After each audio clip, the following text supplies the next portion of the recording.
উপসচিব পদে পদোন্নতিতে প্রশাসন ক্যাডারের কোটা কমাতে জনপ্রশাসন সংস্কার কমিশনের সিদ্ধান্তের প্রতিবাদ জানিয়ে জনপ্রশাসন মন্ত্রণালয়ের সামনে অবস্থান নিয়েছেন প্রশাসন ক্যাডারের কর্মকর্তারা। রোববার সকাল 11:30টার পর থেকে সচিবালয়ের ৩ নম্বর ভবনের সামনে জড়ো হন তারা। সংযুক্ত কর্মকর্তা কর্মচারী পরিষদের সাধারণ সম্পাদক মুজাহিদুল ইসলাম সেলিম বলেন, কয়েকশো কর্মকর্তা সচিবালয়ের লাইব্রেরিতে অবস্থান নিয়েছেন। এর আগে গত 17 ডিসেম্বর সাংবাদিকদের সঙ্গে মতবিনিময়ের সময় জনপ্রশাসন সংস্কার কমিশনের প্রধান আব্দুল মুহিত চৌধুরী জানান, উপসচিব পদে পদোন্নতিতে প্রশাসন ক্যাডারের 50% এবং অন্য সব ক্যাডার থেকে 50% কোটা রাখার সুপারিশ করবেন তারা।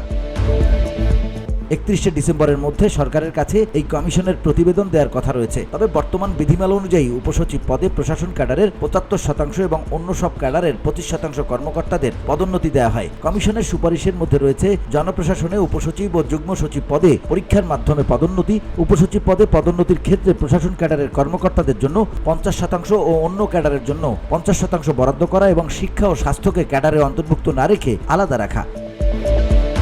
কমিশনের সুপারিশের বিষয়গুলো সামনে আসার পরই এ ব্যাপারে প্রশাসন, শিক্ষা ও স্বাস্থ্য ক্যাডারের পক্ষ থেকে প্রতিবাদ জানানো হয়।